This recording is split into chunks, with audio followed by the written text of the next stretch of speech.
Eccellenza Reverendissima, dear guests, good afternoon, and thanks for being here today. I'm pleased to welcome you to Palazzo Borromeo, together with my wife Claudia and the staff of the Italian Embassy to the Holy See. Let me thank Professor Ernesto Caffo, President of Telefono Azzurro and Foundation Child, for organizing this event with us on the occasion of the International Day for the Protection of Children Against Sexual Abuse and Exploitation. We have established a long-standing and absolutely fruitful cooperation based on common priority attributed to the rights of children and adolescents. Earlier this morning, the Embassy had the pleasure to host here an event on the rehabilitation and social integration of children and adolescents held in youth detention centers. Even though on a different perspective, the importance of protecting and caring for the most fragile and vulnerable people has emerged in all its urgency. I look forward to hearing the contribution of our honorable speakers who will intervene on abuses in a changing and increasingly challenging environment, highly affected by technological development. We should not fear technological development, but take it into account is of the utmost importance. Thank you very much for your attention, and I'll leave the floor to Professor Caffo.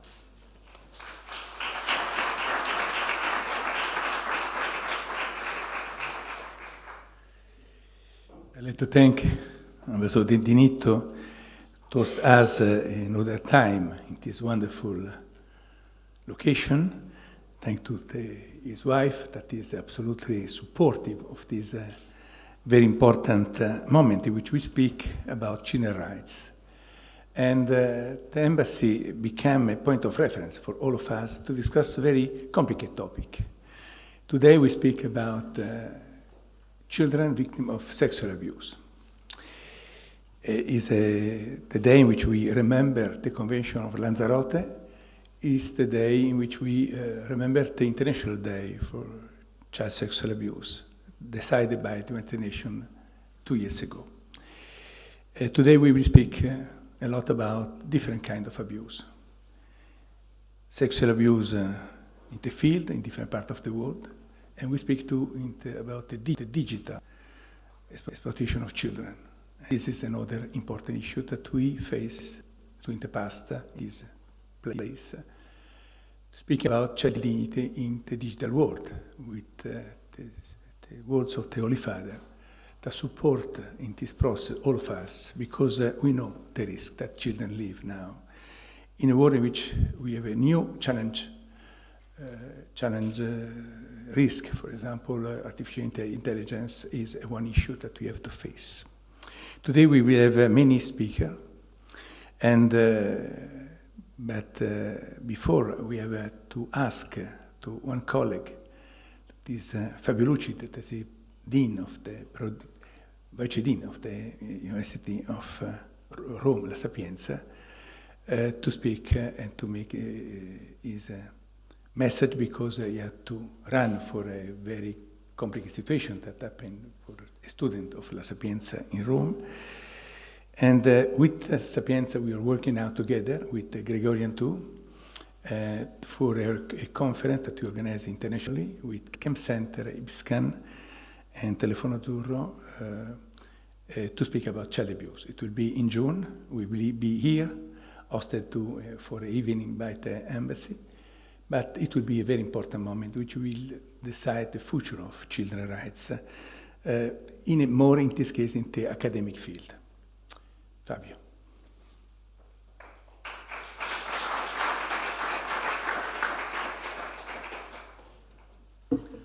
So thank you very much, Ernesto, for organizing this event. Thank you for guesting this event. I'm very sorry because I will be obliged to move very fastly because a student has had an incident. She died, and a community in this kind of situation, you know, you're an expert of trauma, has to be close. And so I will be there in few minutes. But I'm very happy to give the greetings of Antonella Polimeni. She's the rector of our university, and to have the opportunity to thank Ernesto for all his work together with you and together with a lot of institutions that are committed with this kind of issues. You know, I'm part of a university. I see some friends from my own university here, and we have committed with the research, even when we talk about treatment. For instance, we know something about the evidence about the existing therapeutics intervention. We know something about the various approaches to therapies and modalities, practices by professionals with child and adolescents that have been involved in sexual abuse. There are a lot of treatment outcomes that we know. There are some evidence, and there are different therapeutic intervention documented as being practiced within the population of involved in this kind of trauma. There are a number of individual studies. There are systematic reuse and meta-analysis that can be easily identified.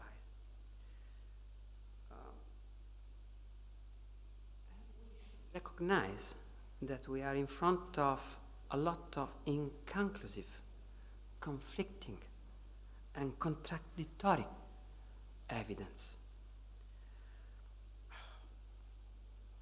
Based on these findings, we know that we need a lot of activities. We need to debate. We need to go ahead with research if we want to go ahead with some more conclusive results. So a moment as this one is very important, not only to celebrate the idea to work together, but also to recognize the amount of work that still is needed to practice a correct, evidence-based idea of intervention. This is the reason why Sapienza University has accepted with a lot of enthusiasm the idea to have a work conference in which we will have the opportunity to exchange best practices and ideas. And this is the reason why it's particularly important to have moments such as this one at an international level, not only at a national one, because the approaches are real different, the system are real organized in a very different way, and we have to recognize the idea to exchange practice. This is the very simple message that I would like to bring from my university, together with my gratitude for the effort that you are carrying on this very important issue. Thank you, Ernesto. Thank you, everyone. And I'm very sorry I have to leave you for the reason I told you. Thank you. Grazie. Oh, good evening. Okay. My name is Joshua McAwee. I'm the Vatican correspondent for the Reuters news agency. I've been asked to help moderate tonight. It's an honor to be with you all for this event, Giving Voice to Silence. We've heard already from two of our speakers. We're going to have several more this evening. So we're going to try and let each speaker give their testimonies, their important witnesses, and then we'll also have some time at the end for conversation and sharing. Many of the speakers tonight will be joining us remotely, so we'll see them on the screen. Some are with us in real time. Others have sent video messages that will be played. And the first is coming from Ernie Allen, who is the president of the We Protect Global Alliance.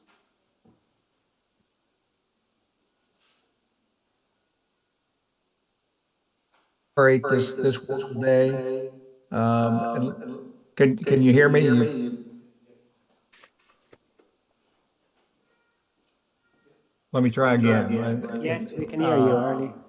Okay, great. Well, I'm honored to be a part of this, grateful for the opportunity. Let me say this is not a new challenge, and I want to express my thanks to Telefano Azzurro, particularly to Professor Caffo, to the Italian government, to the Holy See. 13 years ago, we worked together with Professor Caffo, Telefano Azzurro, the International Center for Missing and Exploited Children, whose chair, Sally Paul, is with us today, um, and the Holy See's Pediatric Hospital, Bambino Gesù, and the Mayo Clinic on a conference to look at these very issues and the challenges that we faced and the progress that we needed to make. 6 years later, we organized another conference with Telefno Azzurro and Professor Caffo, Child Dignity in the Digital World, and that was at the Pontifical Gregorian University. And in 2019, a conference at the Pontifical Academies of Science. So there's a lot more to do. Fabio Lucidi just mentioned that in June we will be convening a conference with a goal to create a global research agenda. So thanks again to La Sapienza, to Telefono Azzurro, Pontifical Gregorian University, and the Kemp Center. And Ernesto mentioned that ISPACAN, the International Society for the Prevention of Child Abuse and Neglect, will be our scientific partner. Now, why is there a need for such a conference, and why is there a need to create a global research agenda? And that's because today's World Day and this event is aptly named Give Voice to Silence. Perhaps our greatest challenge is that child sexual abuse is largely a problem of hidden victims. Most victims don't tell. Most of the abuse is not reported to law enforcement, social services agencies, even parents and caregivers, particularly in this digital age. So assessing the true extent of the problem is not easy. And that's why epidemiological research is so vital. As Joshua mentioned, I'm honored to chair the policy board of the We Protect Global Alliance, which is an alliance of 103 countries, including Italy and every member of the European Union, 76 private companies, including the companies represented today, Snap, Microsoft, Meta, and many others, 121 civil society organizations, including Telefono Azzurro and InHope, and 10 international bodies, including the European Union, UNICEF, Interpol, Europol, and many others. Periodically, we issue a global threat assessment. It's a product of new research and broad consultation. And to provide some context for the comments I want to make to you today on the scope of the challenge we face, let me quote the New York Times in 2019, which said 20 years ago, online images were a problem. 10 years ago, an epidemic. Now the crisis is at a breaking point. And they added, tech companies, the governments, and authorities are no match. I spent 28 years at the National Center for Missing and Exploited Children. And during that time, we never handled as many as 1 million reports of child sexual abuse and exploitation in a single year. I stepped down in 2012. Last year, NCMEC handled 36 million reports worldwide. And that's just those that are reported. Denton Howard's organization, InHope, the global network of internet hotlines, of which Telefono Azzurro is a leading member, reported that 89% of its reports of child sexual abuse material involved children between the ages of 3 and 13. UNICEF tells us that 1 in 3 internet users is a child. With more than 5 billion people on the internet today, 61% of the world's population, that means that at least 1.5 billion children are online. And 92% of internet users use a mobile phone to go online at least some of the time. So our old advice of putting the PC in a public area where a child's use can be monitored and overseen is no longer terribly relevant. Social media continues to grow. With 4.7 billion users in 2022, 59% of all the people on Earth. And during the COVID pandemic, online sexual solicitation and grooming of children more than doubled. Our latest threat assessment cites new evidence. Let me cite a few examples. UNICEF, ECPAT, and Interpol conducted research called Disrupting Harm in 13 countries in Africa and Asia.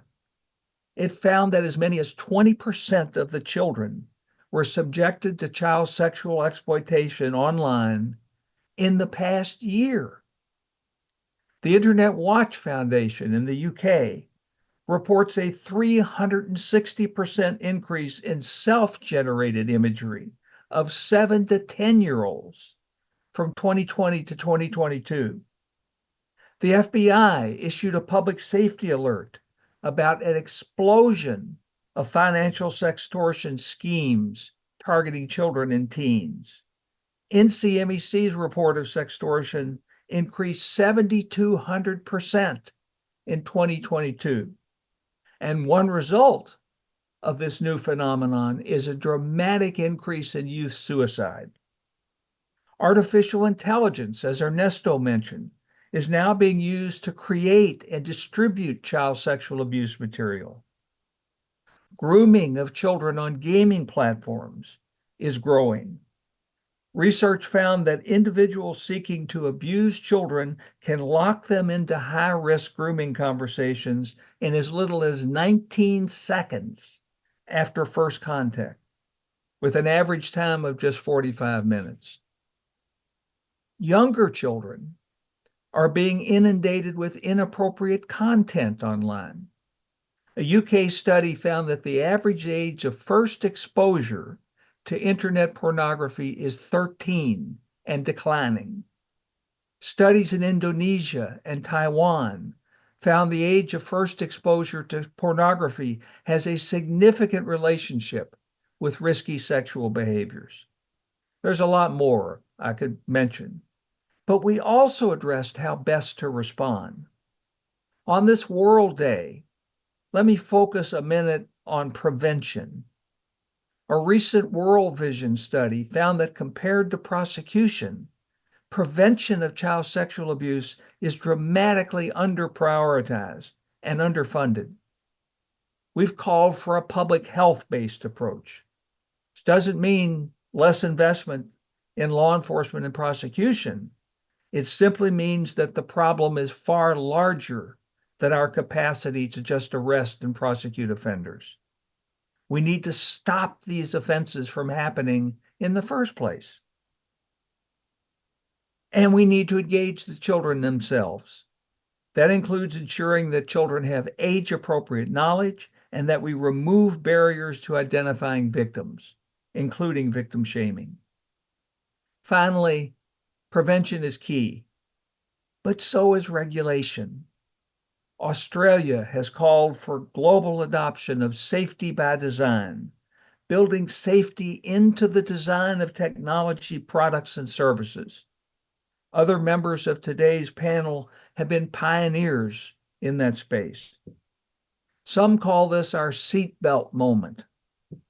A generation ago, governments began to mandate common sense safety protections into product design. Seatbelts, child safety seats, bicycle helmets, food safety standards. Many industries were opposed, but the result was millions of lives saved and no damage to the business model. In fact, the regulations actually strengthened the products. We've made extraordinary progress through voluntary innovation, like Microsoft's PhotoDNA and other tools to identify and remove child sexual abuse material. But is voluntary good enough? If the response is only voluntary, there will be those who choose to do nothing. Thanks to the leadership of people like Caterina Canici, Emilio Puccio, and others, Europe has been at the forefront in grappling with this question. We're at the beginning of what I hope will be our seatbelt moment, a global movement to adopt approaches that don't stifle innovation or harm businesses at all, but keep children safe.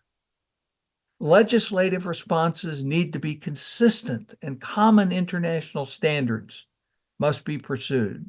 Ernesto mentioned the importance of the Lanzarote Convention, and we hope that governments will be guided by the minimum standards in UNICEF's Legislating for the Digital Age report.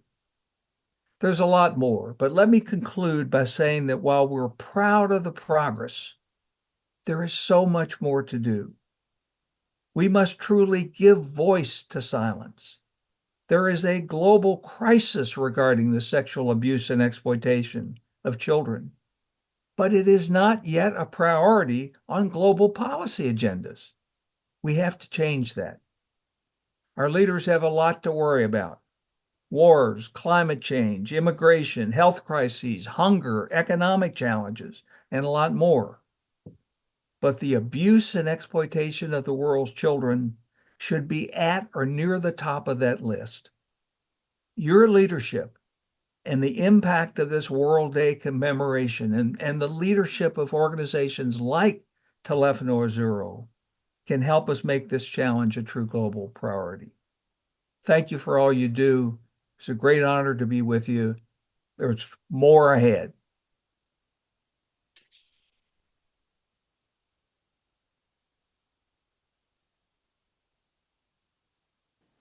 Well, thank you, Dr. Allen, for that overview of the global challenges facing the struggle to protect children online, especially a very, very substantial overview.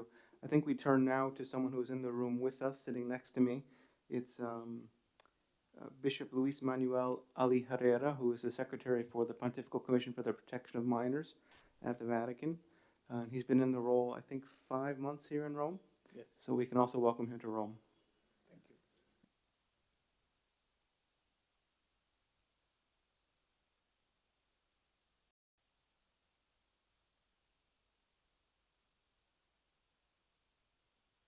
Ladies and gentlemen, esteemed colleagues and distinguished guests, today we gather on the International Day for the Protection of Children Against Sexual Exploitation and Abuse, a day dedicated to raising awareness and promoting concrete actions to safeguard the rights and well-being of children and adolescents. This event, organized by the SOS Telefono Azzurro Foundation, is a valuable step in our collective mission to protect the most vulnerable members of our society. I am grateful to Professor Ernesto Caffo, member of the Commission, for the invitations. The issues of child sexual exploitation and abuse is a global crisis that affects countless lives, often hidden from view, yet leaving endurance serves on the health and future of children and adolescents. It is a crisis that demands our immediate and unwavering attention.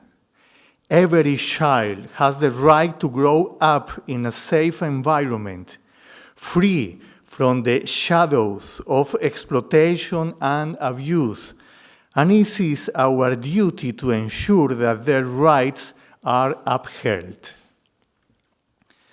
The Pontifical Commission for the Protection of Minors aims to play its role in this global effort. Established by Pope Francis, the Commission works to develop and implement effective safeguarding initiatives across the world.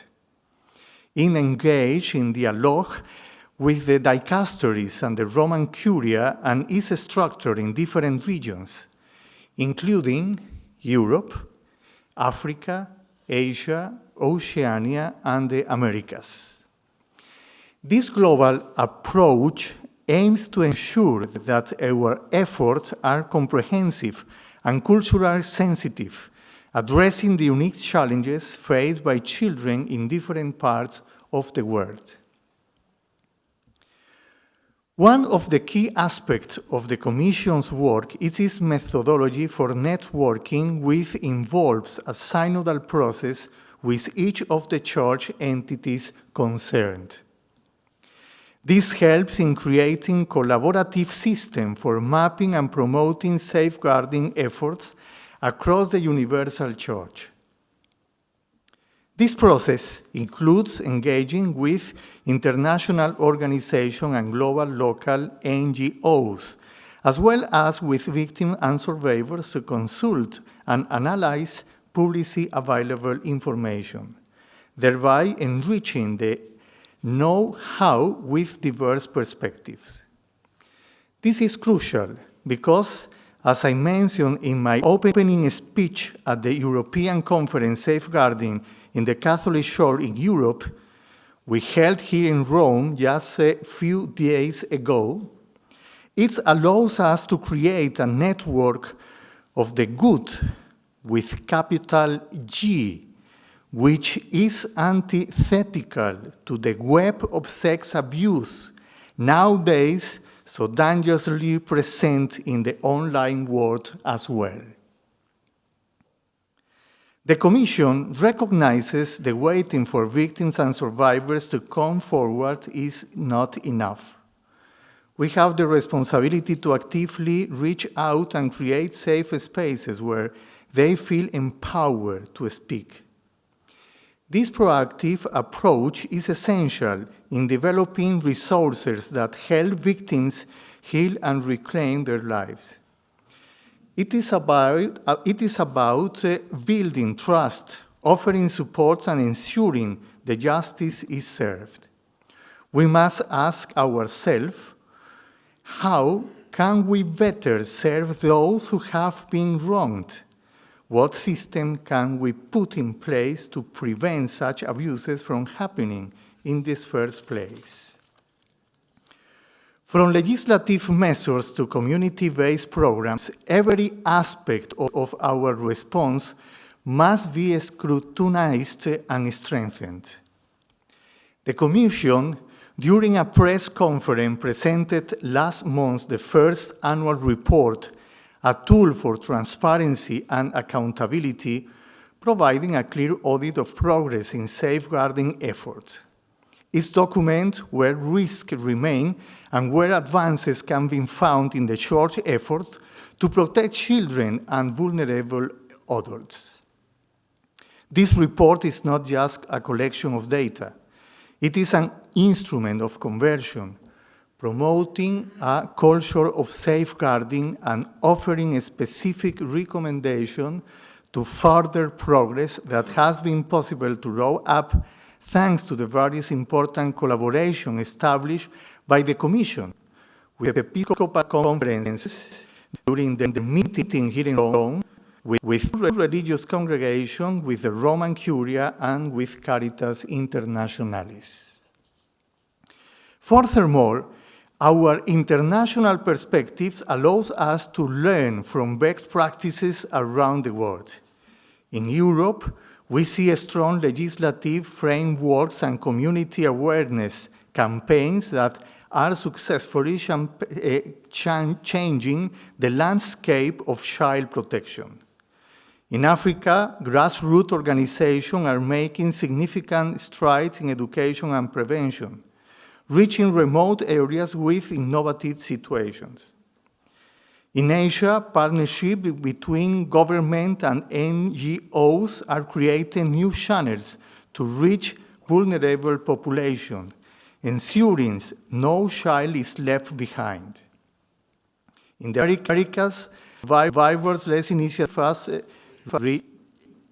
reshaping our understanding of justice and healing, offering insights into the power of lived experience.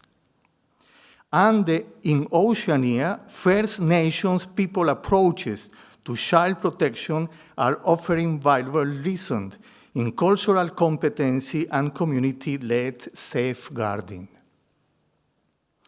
As we examine these diverse approaches, we must also consider how they can be integrated in a cohesive global strategy.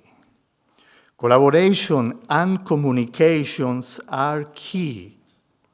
We must break down barriers and work together, sharing knowledge and resources to create a world where every child is safe from harm. This requires a commitment from all sectors: government, civil societies, religious institutions, and the private sector. In addition to prevention and protection, we must also focus on accountability and justice. Perpetrators of abuse must be held accountable for their actions, and victims must have access to the legal support they need to seek justice. This requires robust legal systems, trained professionals, and a commitment of upholding the rights of children. We need to ensure that justice is not just a concept, but a reality for those who have been wronged. The role of civil society is also critical in this endeavor. Community organizations, advocacy groups, and survivors themselves play a vital role in raising awareness, providing support, and driving change.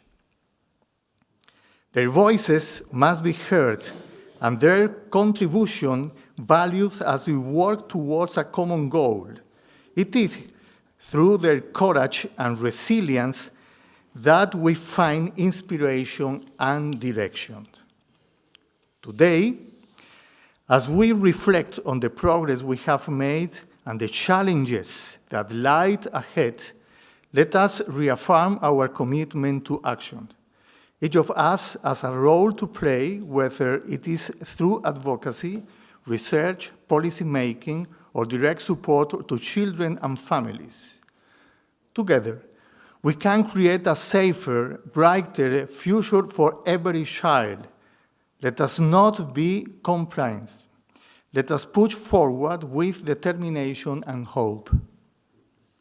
In closing, I would like to express my deepest gratitude to all of you for your dedication and passion. Your presence here today is a testament to you and to our common commitment to protect our most precious resources, our children. Let's continue to work together, to listen, to learn, and to act cooperatively. Let us be the voices for those who cannot speak for themselves. Let us be authentic team players for a world where every child can grow up free from fear, exploitation, abuses, and full of hope. Thank you.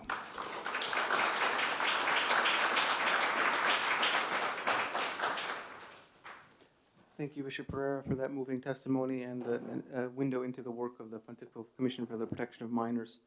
Our next speaker is going to be joining us again from video stream. It's Sally Paul, who is chair of the Board of Directors for the International Center for Missing and Exploited Children. Joshua, thank you. I hope everyone can hear me. Okay. I'm so disappointed at not being able to join you in person for this important recognition and event this evening, but I am honored that I can share a few words on behalf of the International Center for Missing and Exploited Children. Let me just share that a vision, which I believe we all have, is that we know that we can create a world where children can grow up safe from the fear of exploitation, sexual abuse, or the risk of going missing.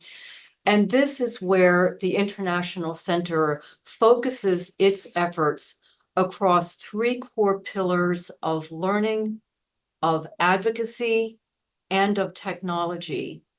And I'd like to share maybe just a couple of thoughts on each of these and where we are hoping to create impact and influence to help prevent exploitation and online abuse, as well as to give law enforcement, judiciary, and prosecutors the means and the capability to find and prosecute those perpetrators of these heinous acts against children.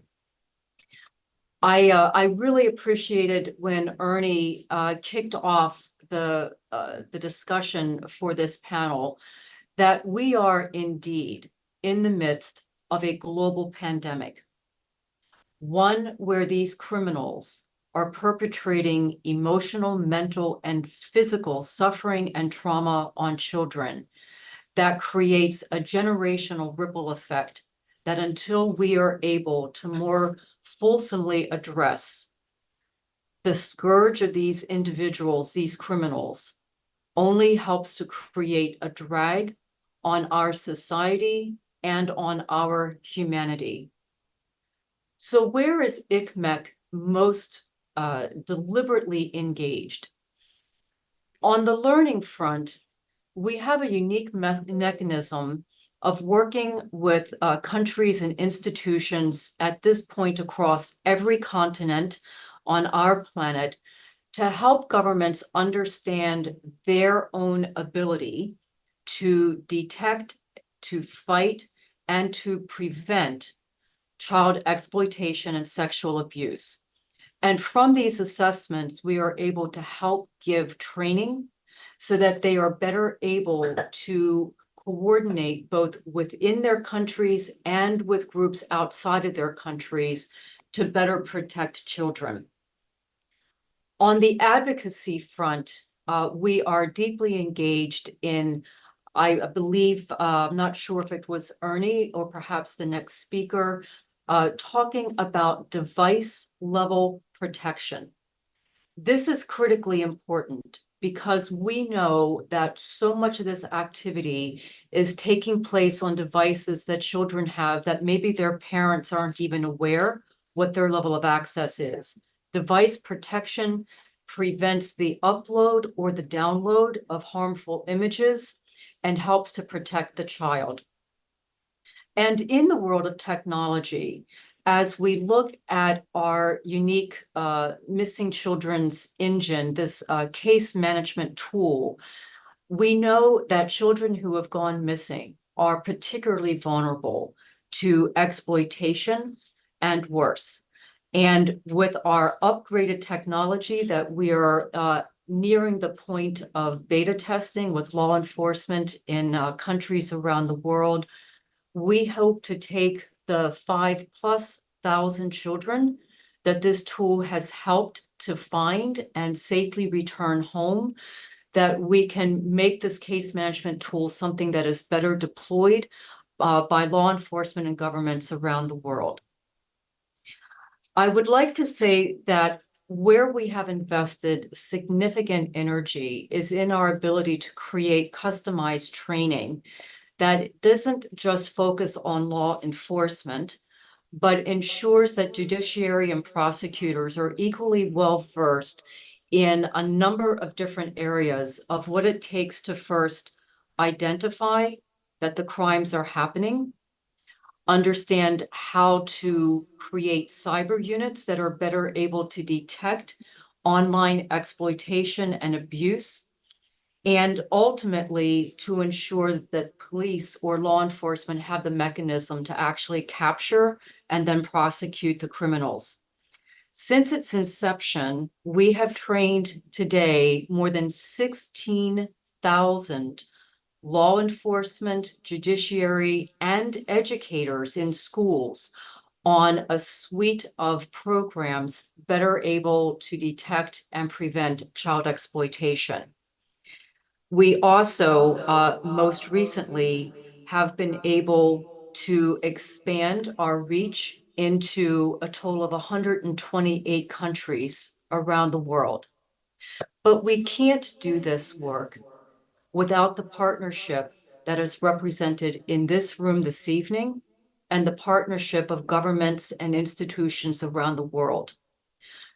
No single organization has the capability to go up against the sophistication of criminals that are abusing children.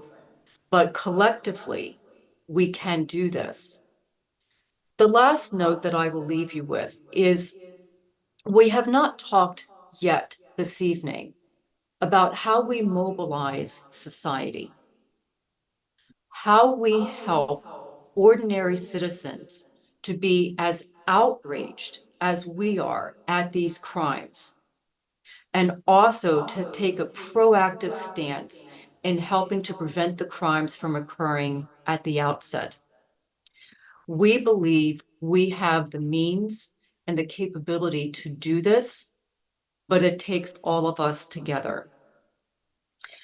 The last note then that I leave you with is that the International Center, through its focus across these core pillars of child protection, the training, the advocacy, and the technology, our reach across all regions of the world and more than 120 countries, our commitment is unending, it is deep, and we hope for ongoing partnership with each of you.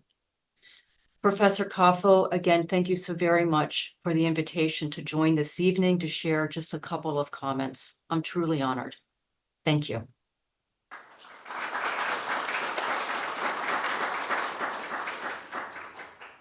Thank you, Dr. Paul, for those remarks and for, again, sharing such an interesting overview of the problems facing, the dangers facing children online.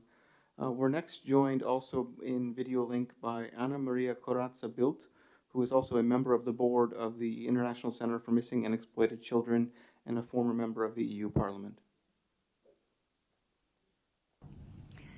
Dear friends, hello from New Delhi. Always great to be with you and to listen to the words of wisdom of one of children's best friends in the world, Ernie Allen. I can only applaud and subscribe. And I also warmly applaud the commitment of hotlines and helplines like Telefono Azzurro, and one of the strongest advocates of children's rights of our times. Thank you, Ernesto Caffo. Illegal material should be removed. Basta. The toolbox to fast identify, report, and remove CSSM should be developed. We need to upgrade legislation combined with boosting tech innovation. And this should be based on the principles of net neutrality, future-proof, respect for the dignity of children as child holders, as well as safety by design. Never get tired to repeat these principles.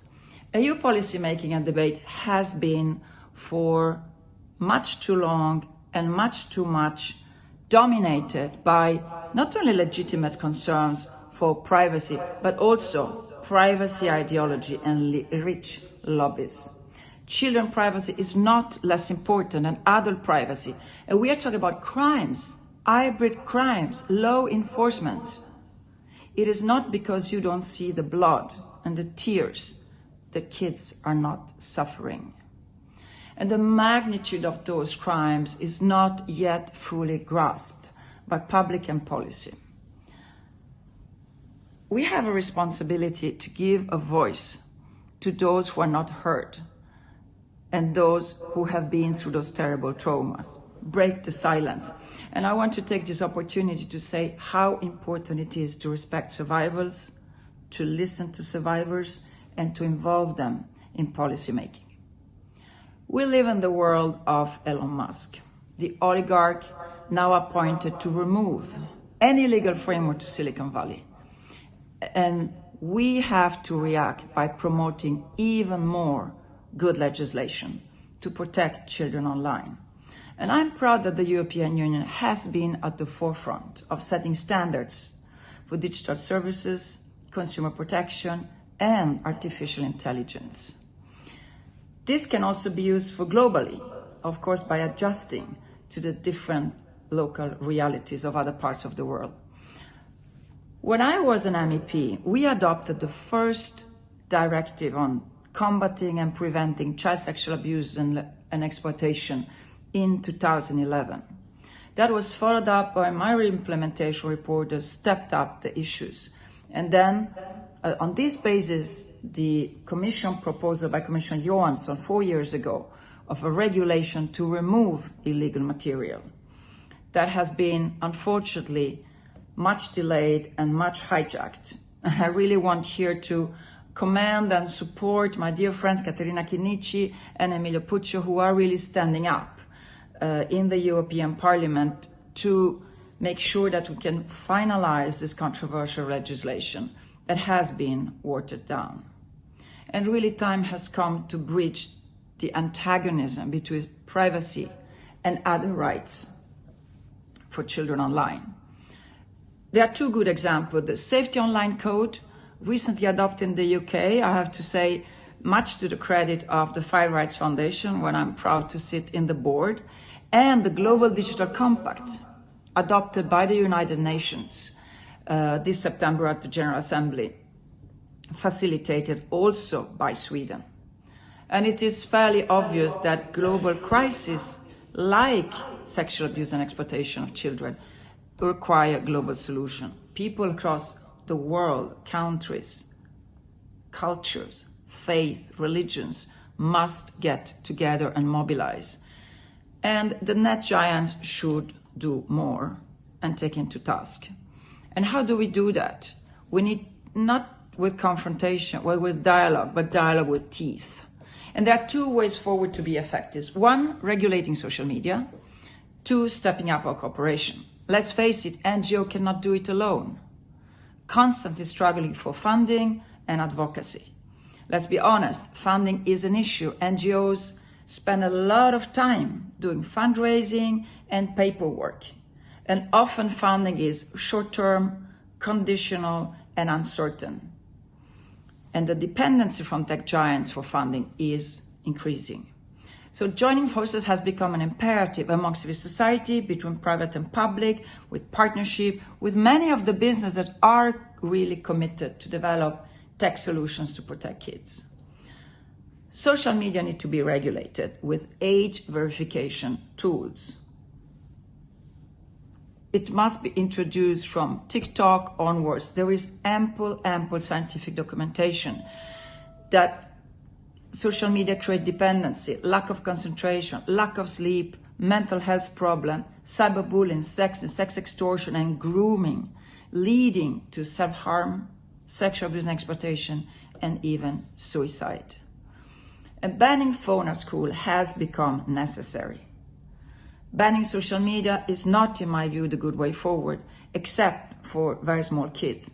But restriction on the use of phone and learning through reading and writing has to be reintroduced.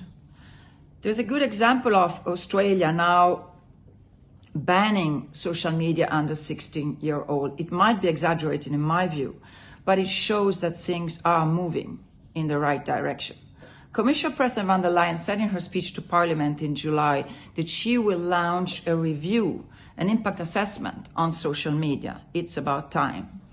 And I facilitated in Rome last week an event hosted by Fondazione Einaudi with also Ernesto Caffo and Telefono Azzurro, with the Italian and the Swedish Ministers of Education, basically agreeing that we have to go from screen to books, reintroducing in schools papers and pen.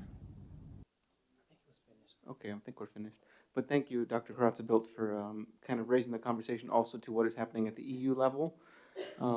We were hoped to be joined today also by Caterina Chinnici, who is an EU Parliament member and the chairwoman or the co-chairwoman of the European Parliament Intergroup on Children's Rights. She's not able to be with us, but sitting next to me today is Emilio Puccio, who is the Secretary General of that intergroup and is here to join us and offer his reflections. Thank you, Joshua. Thank you, President Caffo, for inviting me. Thanks, His Excellency the Ambassador, for hosting us in such a beautiful venue. It's always a pleasure to be back. Wow, a lot has been said already. It's very cool for me to now come back after Mrs. Corazza-Bildt and unfortunately Mrs. Caterina Chinnici, Honorable Member Chinnici, couldn't come today because she was sick this morning, so she wasn't able to join. She sent her regards. Actually, very interesting enough, Mrs. Corazza-Bildt, together with Honorable Member Caterina Chinnici, founded together the Intergroup back in 2014. So we're talking already about two parliamentary attempts ago. The intergroup is a very fascinating platform because it gathers around 125 members of the European Parliament out of 720 representatives of all the 27 European Union member states. It has been incredible honor for me to be the Secretary General because thanks to the work of the intergroup, a lot has been done in many of the pieces of legislation that are now discussed at the European Union level. And without further ado, I'd like to kind of like dive a bit deeper into this piece of legislation, if Joshua allows me and keep me on time. So today is the International Day Against Child Sexual Abuse and Exploitation of Children. It is a day that is actually also, well, initially was a date connected to the Council of Europe and the Lanzarote Convention, but now it's also an international day celebrated as well under the auspices of the United Nations. I would say, with that kind of a hint of pride, that the European Union has been absolutely at the forefront in this battle to address those very, very dire challenges. We heard by Ernie Allen about the absolutely increased, very terrible increase in numbers of reports.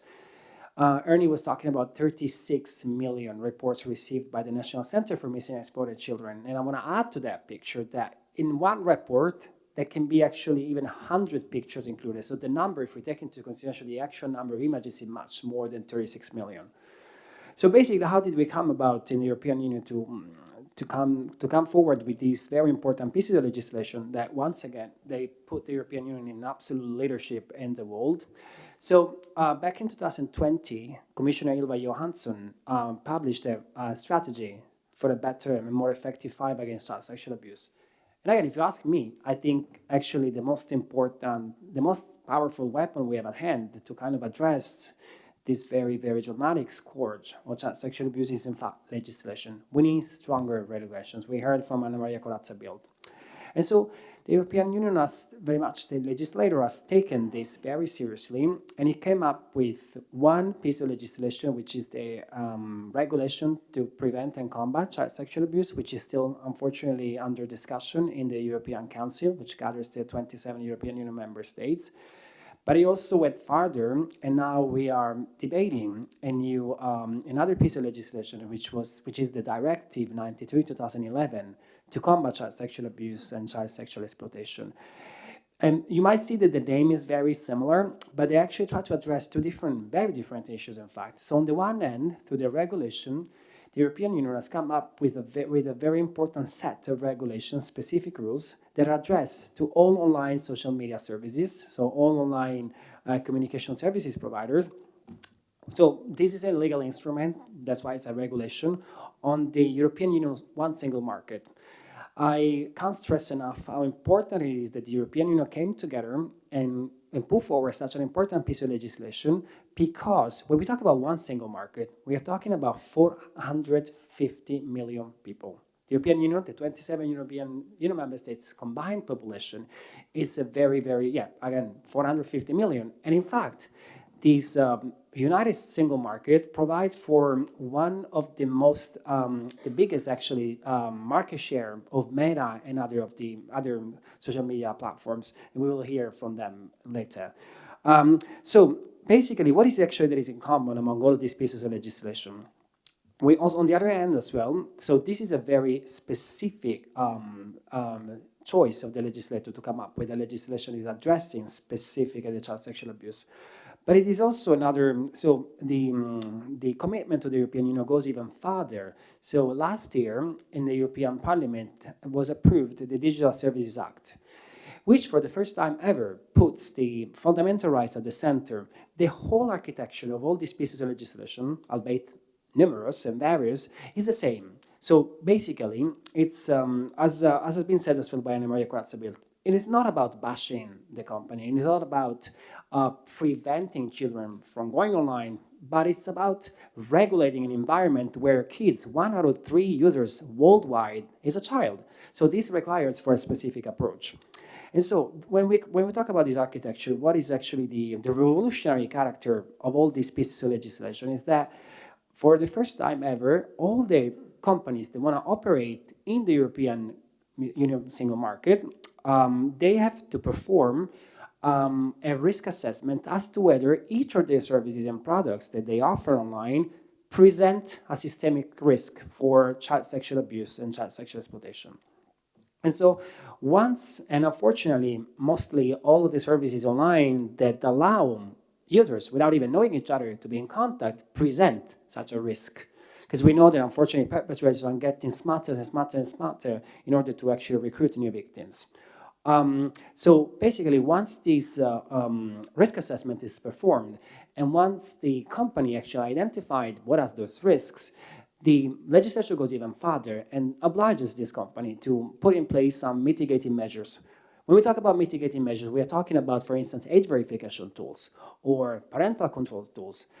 And even if, unfortunately, those measures, once they are implemented, they also fail to protect children, and their services and products are still, unfortunately, misused for child sexual abuse, the law goes even further into obliging this company to detect this child sexual abuse material and report it to the authorities to then remove it. So once again, this is actually absolutely revolutionary, because up to this day, all these reports that also Ernie Allen was referring to, they're actually done on a voluntary basis by these companies. And as we said this morning, actually, I think it was Senator Beatrice Lorenzini said that, we can leave this up to the company. It's not about, again, once again, bashing the company, but it couldn't be left up to the voluntary basis. It cannot be a voluntary basis whether these companies want to introduce or not such technological instruments to detect child sexual abuse material. It's actually up to the legislator to define the legal framework within which these companies have to operate.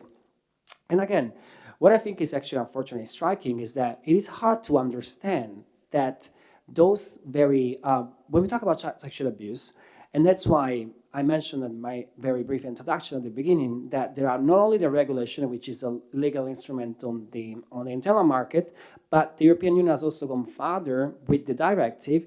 So once we talk about child sexual abuse material, we talk about a crime per se. The mere possession of child sexual abuse material is a crime per se.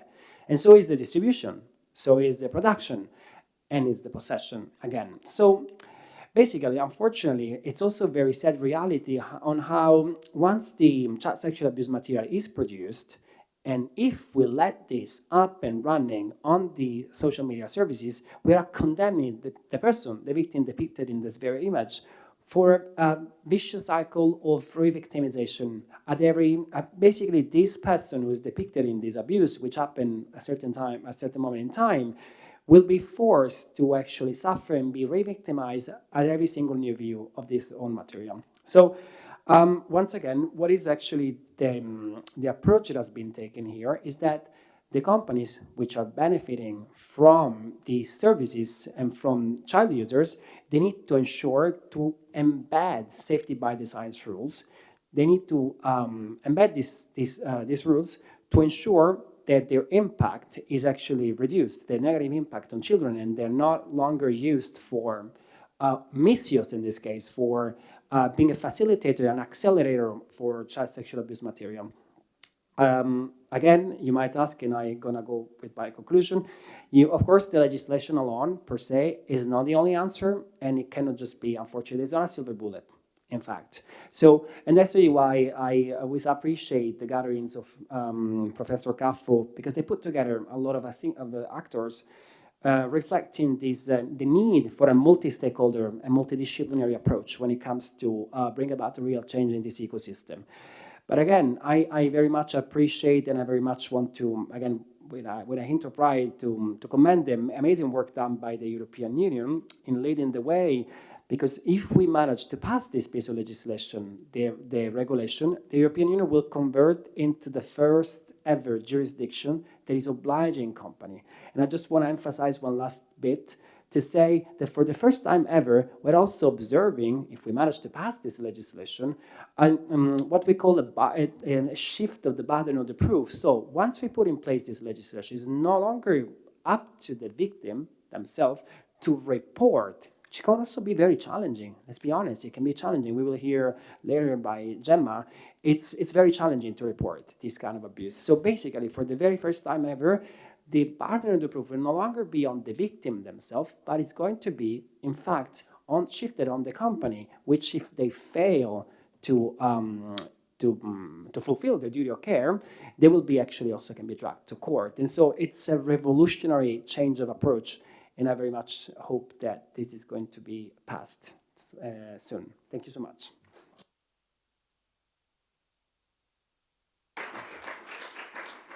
Thank you, Emilio. Thank you for especially speaking about EU regulation and trying to remove material that is offensive or is causing harm to people. That fits in with who we are joined by next, who is Denton Howard, who is the Executive Director of InHope, an umbrella network of some 54 internet hotlines in 50 countries dedicated to removing child sexual abuse material from the internet. Good afternoon, good evening, good night, depending on where you're sitting. So can I just check that I'm going to use a PowerPoint as a visual aid? Ernie, I'm looking at you. Can you give me a thumbs up if you can see my presentation? Perfect. Okay. I would like to thank Emilio for taking many of my presentation points, which I've just edited out. So I've shortened my presentation rather than tell you things that he's already mentioned, because he's going to talk about, he talked quite a bit about the legislation that I was going to talk about. So I won't bore you, and I've edited my presentation already to make sure that that's gone. So firstly, I would like to introduce myself for the youths that don't know me. My name is Denton Howard. I'm the Executive Director of InHope. Been nearly in InHope 20 years. Ernie, you've got longer than me. I got to give you that. I've the executive director since 2018. I kind of generally recognize as a subject matter on CSAM and lots of other things. And I included this image because that was kind of the last time I was in Rome, and we got to meet His Holiness that day. It was a rather amazing day, I have to say. That brings memories of what happened. And I see a few people smiling who were there that day. So first of all, I want to talk to you briefly about why we're here today. But before I do that, I just want to thank Professor Carfo and Telefono Fioro and the Italian Embassy of to the Holy See for letting me speak with you today. Because again, as was mentioned by two of the previous speakers, we are marking a very important day, the World Day for the Prevention of and Healing from Child Sexual Exploitation. And I'm going to hijack some of the text. It says we are here basically to give voice to the silence. And I'm going to come to that point in a second because it's really important. But what I'm going to talk to you about is a number of headings. But I'd like you to sort of write down two words if you have a piece of paper in front of you. I'd like you to write the word prevention, and I'd like you to write the word practical, because that's where I'm coming from in this rather than the theoretical. So I'm going to focus on prevention first of all, because we simply put, we need to focus on preventing things from happening ideally. So like the fire services in every country, they want you to prevent a fire rather than come and trying to put one out and deal with the damage that occurs from it. So it's quite important that we sort of keep that in the back of our minds when we're talking about things. But in general, I'm going to talk to you about four main headings in the next 6 to 7 minutes, okay? First of all is something which was referenced earlier in regard to ICMIC, which is the importance of vision. And I'm going to talk about, again, prevention. I'm going to talk to you about what InHope is doing about it, and I'm going to briefly talk about legislation. But whatever we have, just remember, there's no such thing as a silver bullet, okay? This is a war. It's not a battle. It's going to be, in other words, dealt with by different organizations coming at it from different perspectives, with different armies, different tools, and different technologies. So it isn't a one size fits all. Now, I know many people in this room know that, but it's really important that we keep saying it. So with that said, I want to talk about the importance of a vision. And that is really crucial if we want to talk about this subject, because we all need to have the same understanding and the same direction. Where are we going? I had a teacher who said this once, and I'm sure he quoted it from a book, but it was basically said, if you don't know where you're going to end up somewhere else. So you need to have a clear vision of what you want to achieve. And then you need a mission of how you're going to get there. Now, we're all going to have different ones, but we do need to have commonality and shared purpose. Now, for InHope, it's quite straightforward. We have a vision of a digital world free of child sexual abuse material. That is our North Star. That is what we steer towards all of the time, and all of our activities sort of, we want towards that objective. Now, how do we do it? We do it through a mission. And again, it's quite simple for us. It's to support hotlines in the rapid removal of CSAM. And I'm going to come to that in a second. But really, I cannot overstate the importance. And as I mentioned in this, that I've been around a long time, and there's different messaging, different perspectives, but really we need a common vision. Now, why is that important? Because we're talking about, it was referenced by about victims earlier. We have to remember that we talk about CSAM, you're going to hear data. Like one of the speakers earlier mentioned, I think it was Ernie mentioned in-up data about the percentage of victims under the age of 13. Well, there are victims out there, and every time that content is viewed or shared, they are re-victimized. I met a victim approximately 4 weeks ago who was a victim 34 years ago. She's a grown woman, a grown adult. Her content is still being shared, still being viewed, still being traded. So as she says, she has dealt with the abuse herself, but the actual recording of it still bothers her to this day. So it doesn't go, and bother is an understatement. So just to make that point, again, I know many people in this room know that, but I think we have to keep saying it, because if we don't, it gets lost in the data. Now, basically, sorry, I jumped a slide ahead for a second, because I have a slide for a reason. And it's because it was mentioned earlier, is that abuse only happens in the shadows. Okay, nobody abuses a child in the street or in front of other people. They only happen where they don't think they're going to get caught.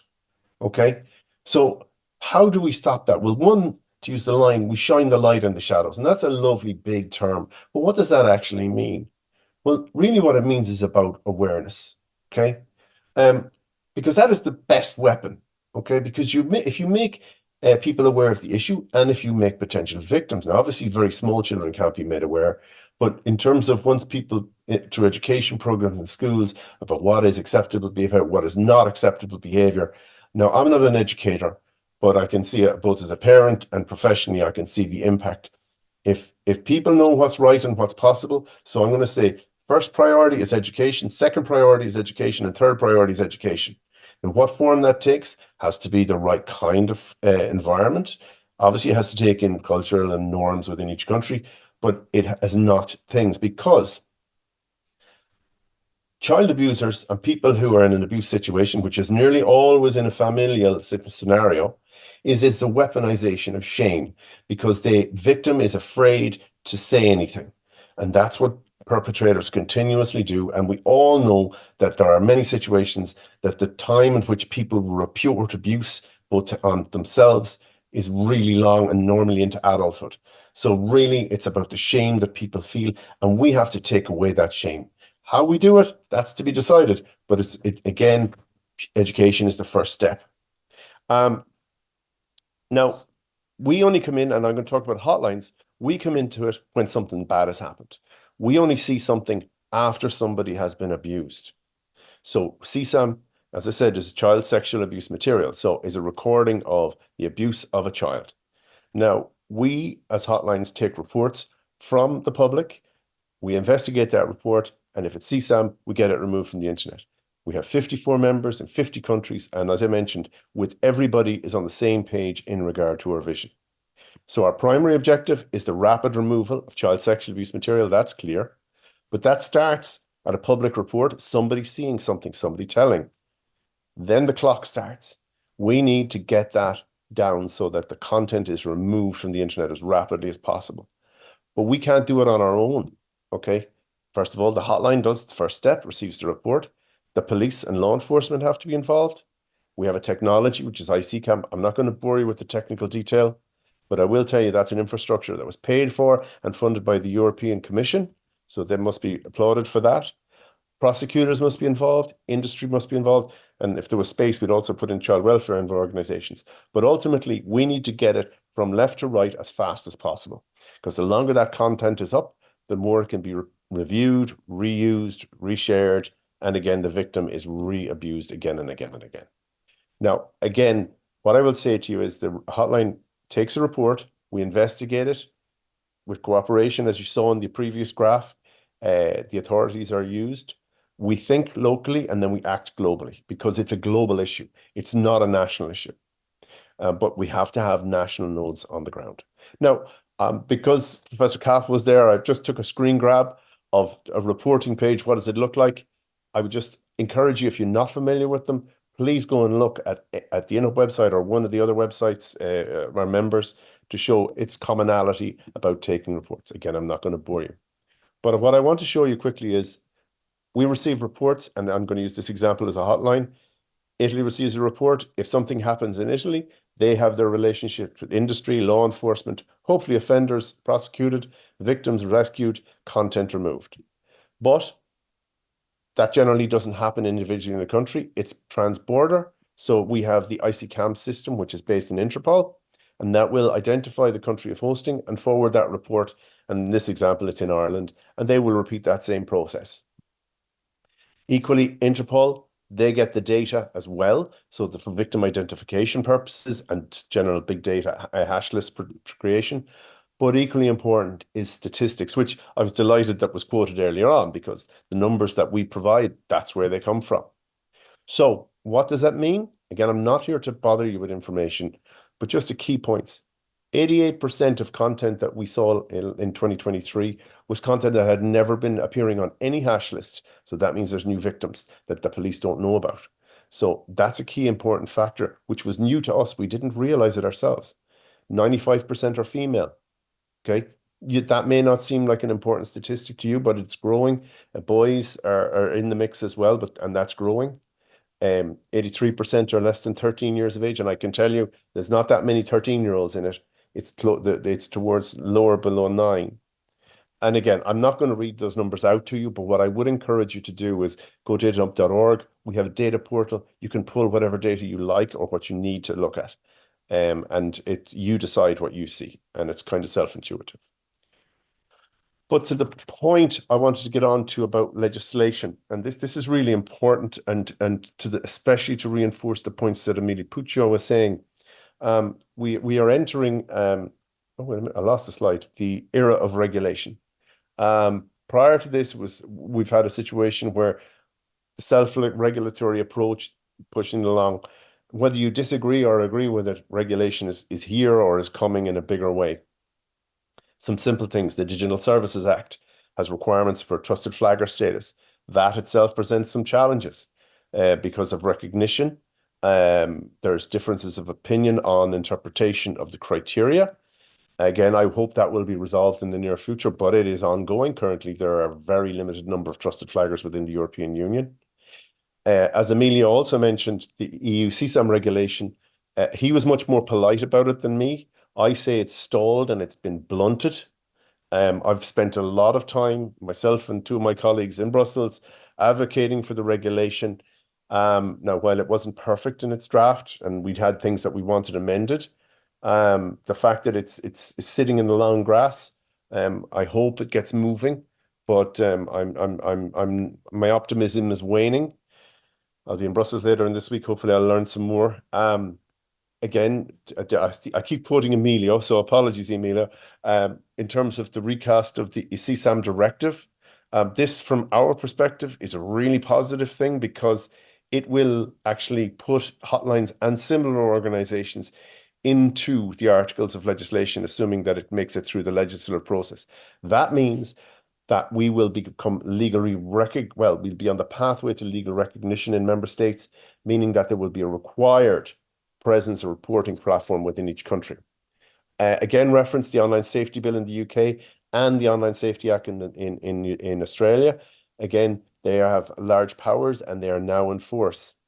And I would also like, and I have specifically put this in, is that we now have across all the European Union national digital services coordinators. That means on the ground, there will now be professional government authorities to actually act and implement legislation that is coming down from greater authorities. But it also means that relationships with industry and partnerships, it just should speed the whole thing up.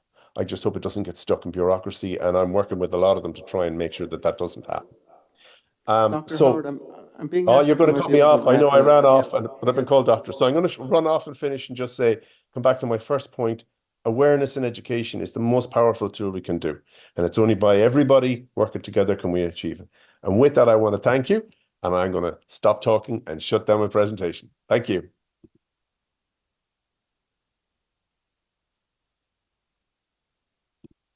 Thank you, Dr. Howard. Sorry to cut you off. We're just moving ahead because we have the next three are video links, and people might be looking to kind of continue on with their schedule. But thank you for that in-depth look at what it is to run a hotline and to seek to remove that CSAM material from the internet. Next, we have three perspectives from people from industry. The first is from Jacqueline Boucher, who is the Global Head of Platform Safety for Snapchat. Thank you so much. I hope I'm going to be able to present to you. I'm not very good at doing this on the Zoom side, and it is looking a little bit dicey. So I hope that I can get some assistance from the ground crew there, because this is not working. I don't have an opportunity to present here. I don't know if we And can if you give her can't, presenter permissions, perhaps. it's not showing up that I have the opportunity to present the slide deck that I have. If I can't do it, it's not critical. I can just speak to it. Why don't we do that in the interest of time? Because I know there are other presenters and we are a little bit behind, as was said. So I thank you so much for the opportunity to be here today, and I thank Professor Caffo for the invitation. It is a pleasure. I want to talk to you specifically about the various dimensions of child sexual exploitation and abuse online that are relevant to all platforms and are experienced on all platforms. And then I'd like to talk to you specifically about Snap's response and the proactive and reactive measures that we take. I want to shine a little bit of a spotlight on two aspects of the threat landscape, particularly AI-generated child sexual exploitation and abuse and sextortion. So when we're talking about the dimensions of child sexual exploitation and abuse, of course, we're talking about imagery, photos, videos, and now AI-generated imagery. We're talking about sexual attention, conversations, and solicitation of young people. The young people themselves sharing nudes and sexting. Child sex trafficking, sextortion is on the rise, both sexually motivated and financially motivated. And of course, unfortunately, grooming for sexual purposes. On some services, they also have the threats of live streaming of child sexual abuse. Thankfully, we don't offer such a feature and functionality on Snapchat. I would want you to know that Snap's response to all of this encompasses the very premise that we want to make Snapchat a hostile environment for any type of illegal or violating activity. We use proactive and reactive measures to fight back against child sexual exploitation and abuse on our service. And there are many dimensions to these measures. First off, we conduct industry-wide research. We release this on an annual basis on Safer Internet Day, but there are times throughout the year when we release featured pieces. For instance, on October 29th, we made some research available with respect to sextortion. And this is not just on Snapchat. This is on all platforms, all services, all devices in 6 countries, including some in the EU. Tomorrow, we are also making available some new material about and research about AI-generated findings. And this goes to some of the things that we were hearing from some of the earlier presenters, particularly around the illegality of this material. As we heard from Emilio Pucci, it's illegal just to have this material, to look at it. And this is not known amongst the general population.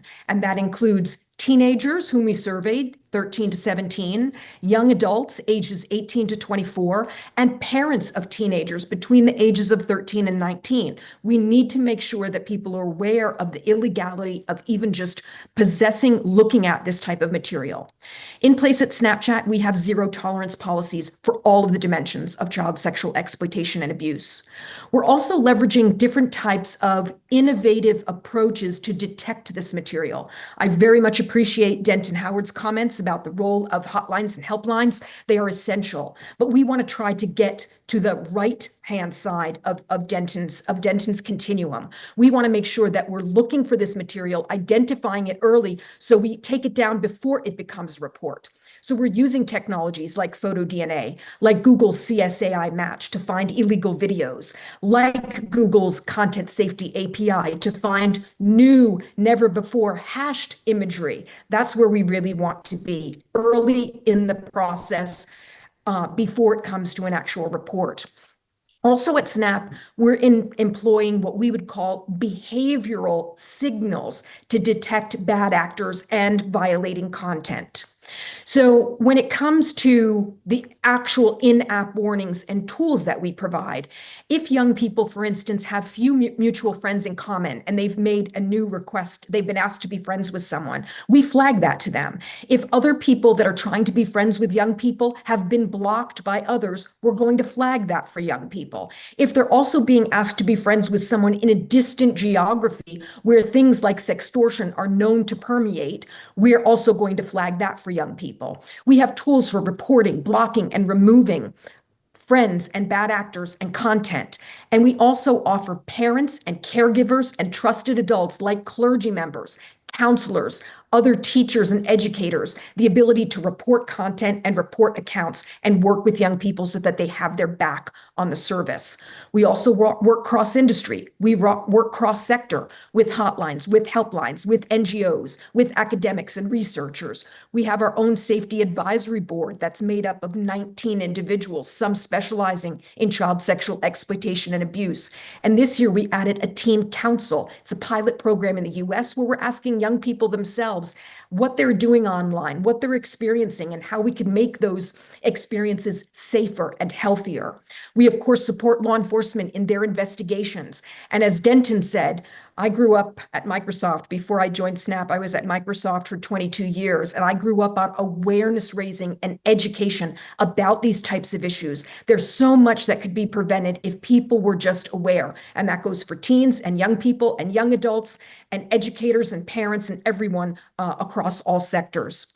So if I were going to shine a little bit of a spotlight on two of these areas, particularly sextortion and AI-generated child sexual exploitation and abuse, I think we've all heard the stories that have been percolating the world over for the last couple of years now.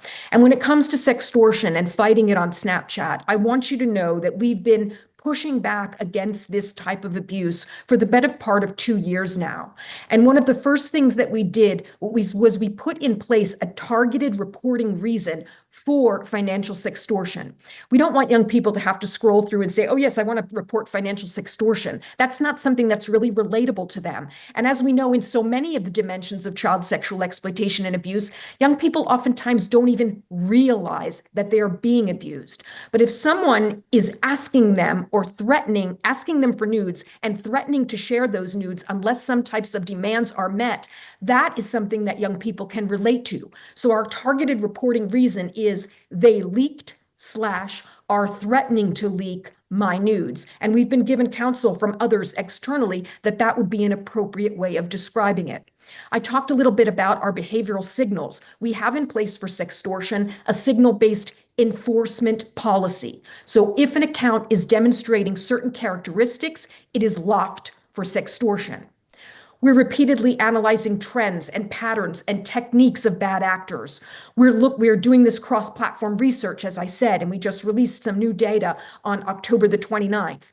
We participate in NECMEC's program called Take It Down, which a young person, if they have nudes out there and they're afraid of this content being circulated, and our research shows that so many young people who thought they were sharing with one individual, that information, that content, those images got away from them and they weren't able to control it. So NECMEC's Take It Down program offers the ability for those young people to hash their images on site, on their own device, and then NECMEC makes those hashes available to companies like Snapchat so we can see if duplicative material is circulating on our services.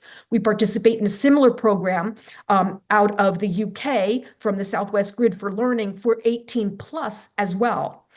We're always seeking advice and guidance from experts. And as I talked about the warning messages, we're also raising awareness in-app about financial sextortion, the consequences of sharing nudes, and sexting. And we're asking experts like NCMEC, like Thorne, like the IWF in the UK and others for their feedback on these resources and tools that we've created to make sure that they are maximizing effectiveness and resonance with young people.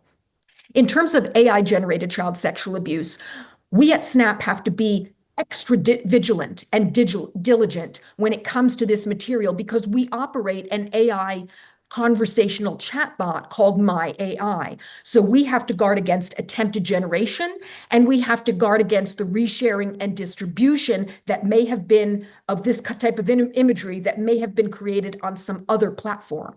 But I want you to know that when it comes to suspected synthetic imagery, we treat that like authentic illegal child sexual exploitation and abuse material. So we are actioning it at the content level, at the account level, sometimes the device level, and we are reporting to the National Center. We're participating in dialogues and conferences about this because there's no technology yet in place to detect this type of material. We're going on tells in the imagery itself. For instance, if a child had 6 digits or was in a very contorted, unnatural pose, that would be indicia of AI-generated child sexual exploitation and abuse imagery. We're conducting research here. As I said, we're going to release some new data tomorrow about these very instances. Also, Take It Down is very relevant here. Stop NCII for 18 plus, very relevant here. Again, these young people and others can hash this imagery, make it available to these services, and then those services make those hashes available to us so that we can track down and remove, as Denton so graciously and carefully advocates for, taking down that content. Always, again, seeking advice and guidance from experts and making in-app awareness raising and educational resources available. Last September, in September of 2023, we made 4 new short-form videos available in-app for young people on the consequences of sexting and sending nudes, on financial sextortion, on child sex trafficking, and on grooming. My last slide here is just really some things to keep in mind. We've heard some tremendous comments from so many experts this evening, and I just want to emphasize a few and maybe share a couple of my own as well. We need to keep in mind. If you don't mind, if you're able to kind of wrap up for us, we'd appreciate it. We have to move on. Yes, that's what I'm doing with this slide. That's what I'm doing. These are whole of society issues, and everyone plays a role in fighting back.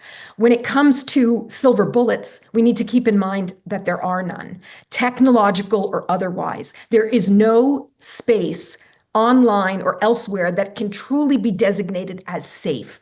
This is about child online safety, digital safety, whatever you call it. It's about risk mitigation and risk management at the end of the day. That's why, to echo Denton again, awareness raising and education are so vital. And thoughtful regulation is welcome, but we can't have knee-jerk regulation or regulation that just responds to some particular issue. We need to have thoughtful, considered regulation that is really going to make a difference. And just my final point is we're all in this together. And there are responsible platforms out there doing the right thing, many of them on the call today. Thank you so much, and I appreciate the time.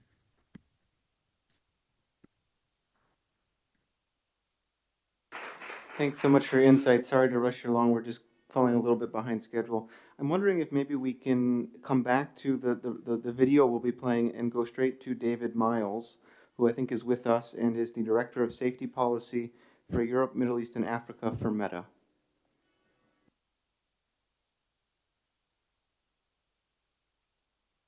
Technology-wise, I've sort of been defeated at this end, so do bear with me. Firstly, can I thank Professor Caffo and Telephone Azura's team for the invitation to speak today. In this presentation, I've been asked to share Meta's approach to age verification and the technology tools we have developed to protect children on our family of apps, which include Instagram and Facebook. We take a multi-layered approach to youth in terms of understanding age, parental supervision, safeguarding tools, and at the heart of this is co-design and consultation with youth. Over the last 4 years, we've launched more than 50 safety, privacy, and wellbeing features, and they've taught us a lot about what concerns teens and what they find most effective. On September the 17th, in the UK, US, Canada, and Australia, we launched Instagram teen accounts. As we speak, Tens of millions of young people are being enrolled in this new experience. Early in the new year, we will bring teen accounts to Italy and the rest to the EU, first on Instagram and then on Facebook. So what are teen accounts? Teen accounts are a new experience for teens guided by parents. Teen accounts have built-in protections which limit who can contact them and the content they see, and also provide more ways to safely connect with friends and explore their interests. Our research in close consultation with academics, parents, teens, and other stakeholders continue to inform how we build safe, age-appropriate experiences for young people. And what emerged was that unwanted contact was the top concern, followed by unwanted content and screen time amongst parents and young people. And that's why Instagram has launched teen accounts.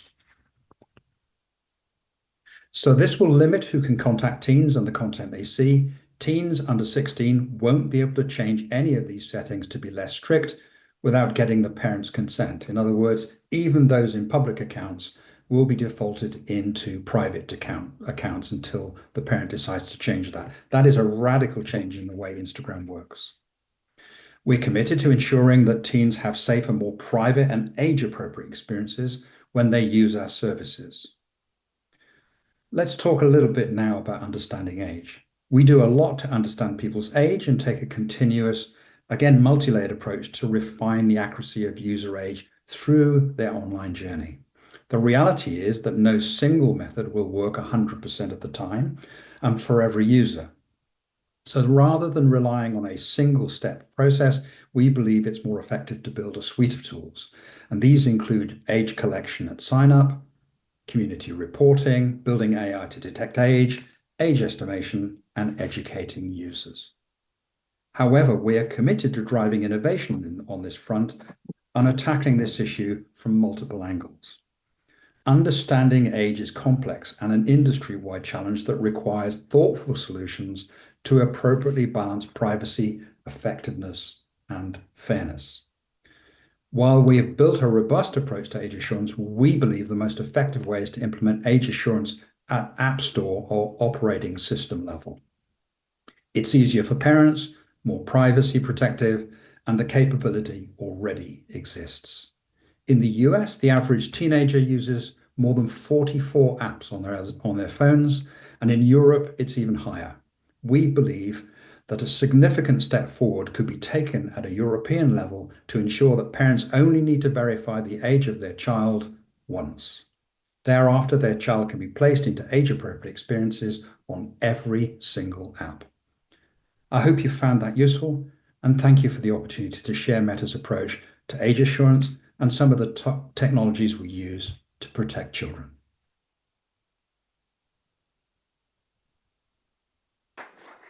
Thank you very much. I think we have one more video presentation. It's a recorded video from Liz Thomas, who is the Director of Public Policy and Digital Safety for Microsoft.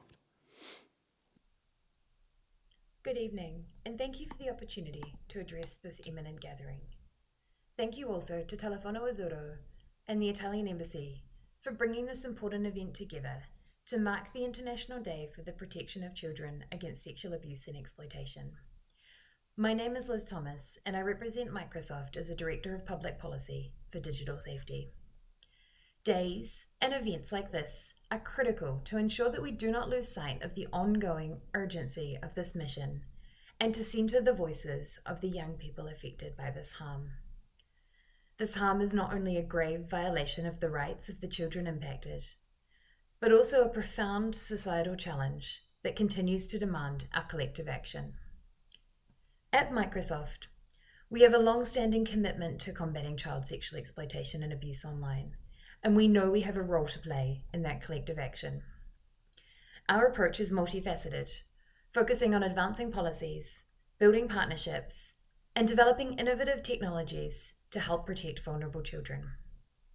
First and foremost, we have established strict policies that prohibit the use of our services for any form of child sexual exploitation and abuse, including grooming and trafficking. We enforce these policies rigorously, reporting any violations to the National Centre for Missing and Exploited Children. the Centre continues to play a vital role as a global clearinghouse, helping to bring perpetrators to justice. The National Centre for Missing and Exploited Children and others in the international network of hotlines led by InHope, including Telefono Azuro, play a vital role in the child safety ecosystem. Partnerships of this kind are critical to address the harm. At Microsoft, we collaborate with governments, non-government organisations, and our industry peers to help advance online safety. Organisations like the Internet Watch Foundation, the Tech Coalition, and the We Protect Global Alliance are vital allies in the collective mission. These partnerships enable us to leverage collective expertise and resources to help combat this abhorrent crime more effectively. Central to that approach is the importance of centering survivors. We recognise that the voices and experiences of survivors must guide all of our efforts across each sector. That means not only for governments to provide support and recovery services, but for all of us, also ensuring that our interventions do not inadvertently cause further harm. Effective victim recovery services are essential, and as Microsoft, we advocate for laws that protect victims while holding perpetrators accountable. And we have been advocating globally to ensure that laws are modernised to reflect the emergence of AI technologies and that those laws can continue to protect children. But we know that policies and partnerships alone are not enough. We must innovate through technology. Microsoft has been at the forefront of developing tools like PhotoDNA, which helps identify and remove images of child exploitation. But most importantly, looking ahead, the potential of generative AI offers both opportunities and challenges in our fight against child sexual exploitation and abuse online. While AI can be misused to create harmful content, it also holds immense promise for enhancing our detection and prevention capabilities and our ability to address risk. We are still early in this journey, but we are optimistic that AI holds the promise of enhancing child protection measures. AI's potential to benefit humanity has, of course, been recognised in the Rome Call for Artificial Intelligence Ethics. The Rome Call is an important commitment to help ensure that AI helps advance the well-being of individuals, communities, and humanity, and to ensure that AI is used responsibly. We must bring these ethical principles to AI in a practical way while avoiding harm. Microsoft has been a proud signatory to the Rome Call, including being actively involved in expanding its reach and impact. And at Microsoft, we are committed to responsible AI practices. This includes developing robust safety architecture, implementing content provenance, and continuously improving our approach to address new threats as they emerge. That includes the threat of child sexual exploitation and abuse, as well as other forms of image-based abuse. We continue to take steps to address the risks that our AI services are misused to perpetrate these harms. And we're proud to support the safety by design principles developed by Thorn and All Tech is Human, which will help drive the development of best practices. All up, we know this requires a comprehensive, collaborative, and survivor-centered approach. Thank you to the young people who are willing to give their voices and to share their experiences. Together, we can make a significant impact in creating a safer digital world for everyone and leveraging technology for good. Thank you again for the opportunity to contribute to this important discussion. And Microsoft looks forward to continuing to collaborate to advance ethical AI for the benefit of humanity.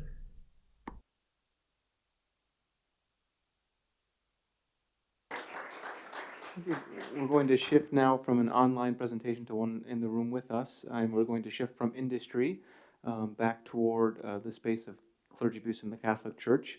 We're joined now by Gemma Hickey, who is a leader in Ending Clergy Abuse, an international group of survivors and survivor advocates who are in Rome in these days.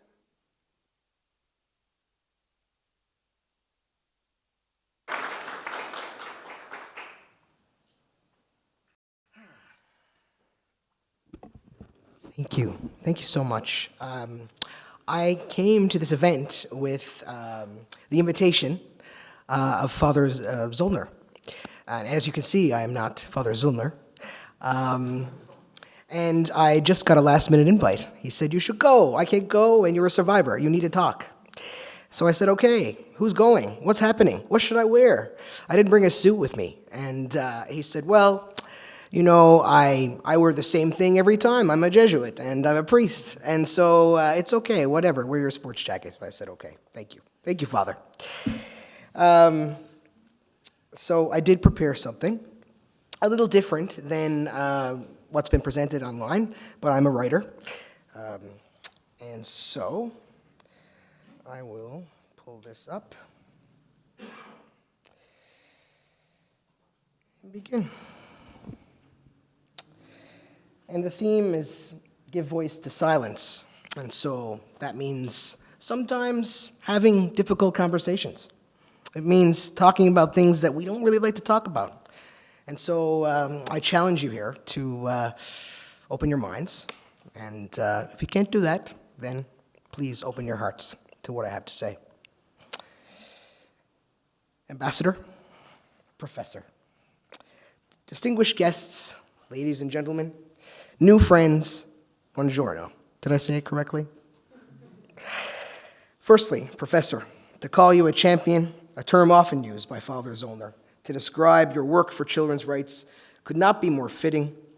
As someone who's had the privilege of founding organizations in Canada, I understand deeply the dedication and effort required to build something from the ground up.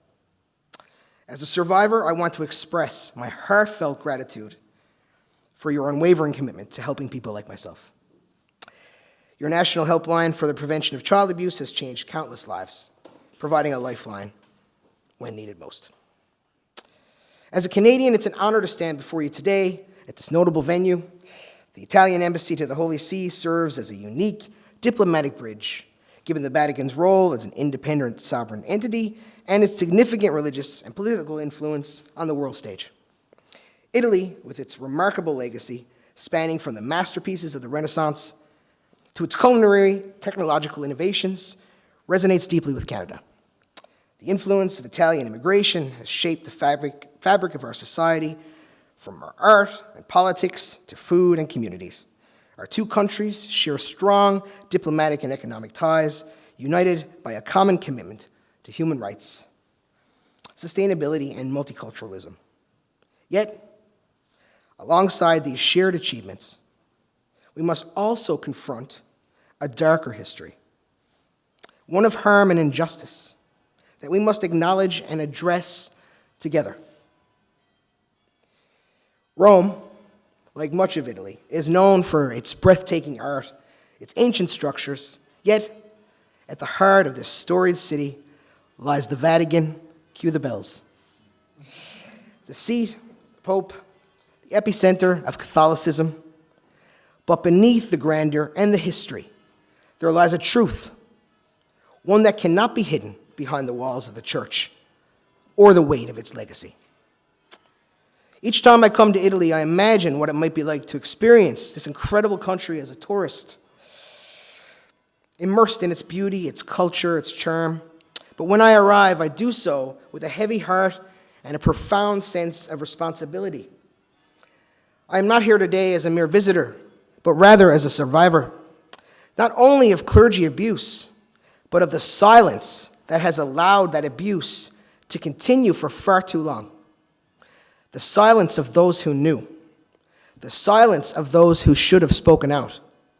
The silence that told me, your pain doesn't matter. For years, I lived with shame, with confusion, with isolation. I found the courage to speak out. And for a short time, the priest who abused me was removed. But the cycle did not end. He was returned to a parish just a stone's throw from my home, and the trauma continued. The abuse itself may have stopped, but the indifference of those who failed to protect me only deepened the wound. This story is not mine alone. It is a story echoed across the globe in cities and towns, in homes and orphanages, in schools and churches. Clergy sexual abuse is not a relic of the past. It is an ongoing, ever-present reality.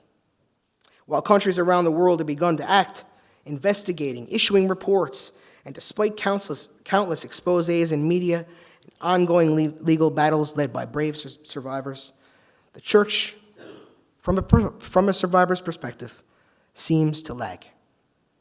New reports of abuse by clergy continue to emerge, but for every case that is brought to light, countless others remain hidden in the shadows.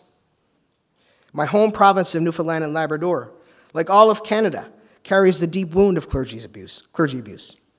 The suffering of boys and girls at Belvedere and Mount Cashel orphanages, and the abuse in Labrador's residential schools was concealed, hidden by the very institution meant to protect them.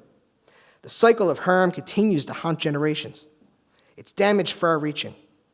Alongside these institutional horrors, countless cases of abuse by priests were covered up, with abusers reassigned, forcing the suffering to fester like an untreated wound, with no time to heal. Survivors have fought for justice, but dioceses have used bankruptcy to shift the burden of the sins onto the parishioners. We've all endured suffering as a result, including good priests and nuns and brothers. Good priests.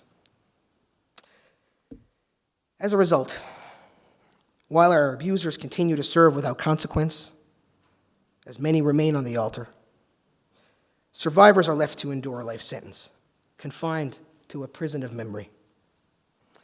The Church embodies a painful duality. On one hand, it represents a sanctuary, a place where children are protected, where faith uplifts.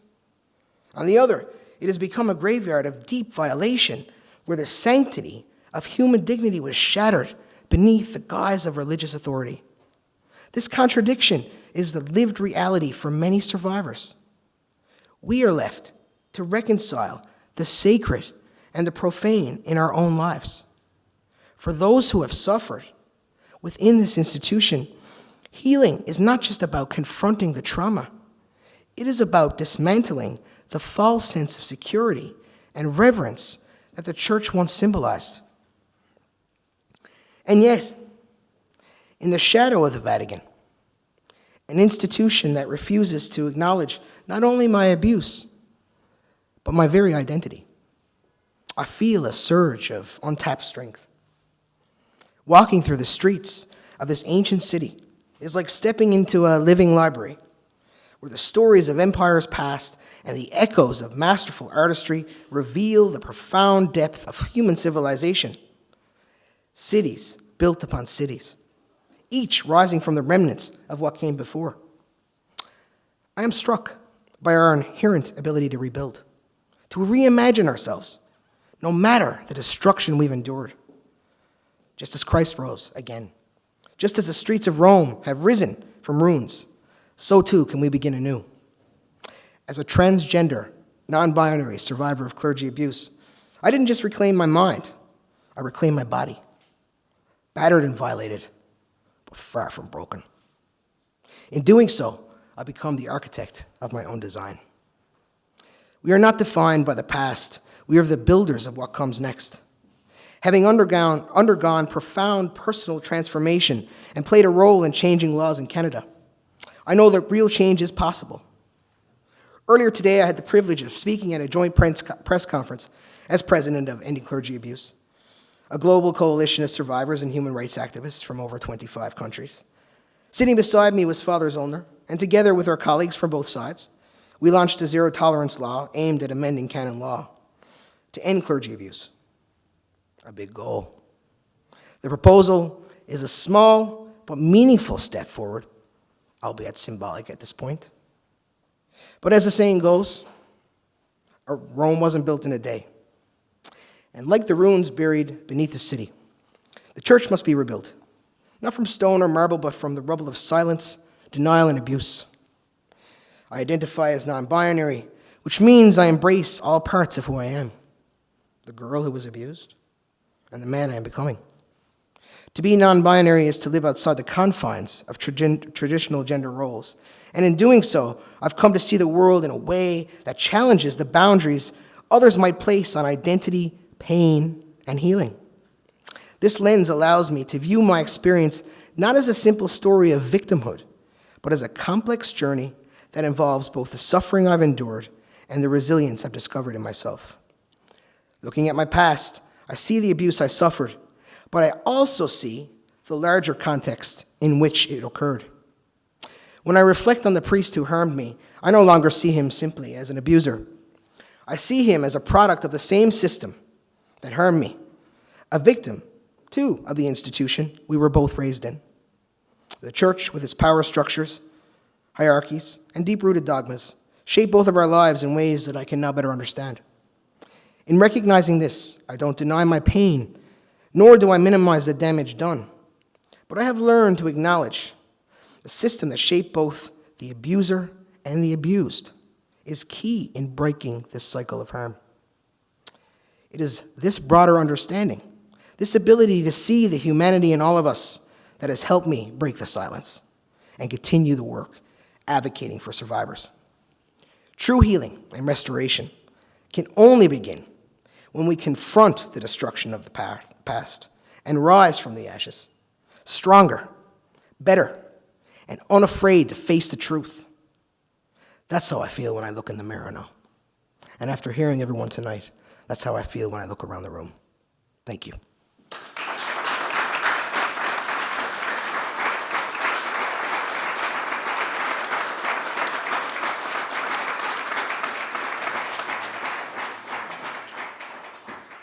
Thank you, Gemma, for that important testimony, really moving. Dr. Capo, did you want to offer some concluding remarks?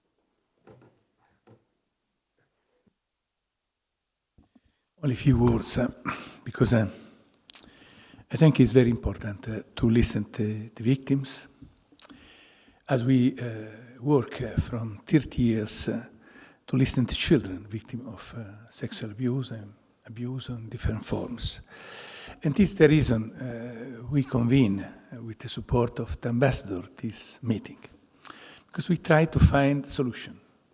And in many speeches, we had very inspiring ideas about the future. I think we have to work together, and the victim have to be at the center of our action. As a member of the Political Commission, we know that the victims are crucial, and I realize that now we know from each other from many years. Now he's the secretary of the Commission. We try to be more and more active in this area, as Hans Zollner, that you know, and others colleagues. I think we have to listen to understand better what we can do. And this happens either in the offline life, either in the online world. And I think it is the occasion today to listen. The Italian church decided to have in every church today a moment of prayer. People will meet together and to discuss about, to think about the suffering situation. But I think we have to do more in a concrete way. We need a change of legislation. We have to work at national, European, and international level. It is what we have to do. And I'd like to thank all the speakers and all the participants to this very important event, and in particular the ambassador that hosted us in this important day. Thank you.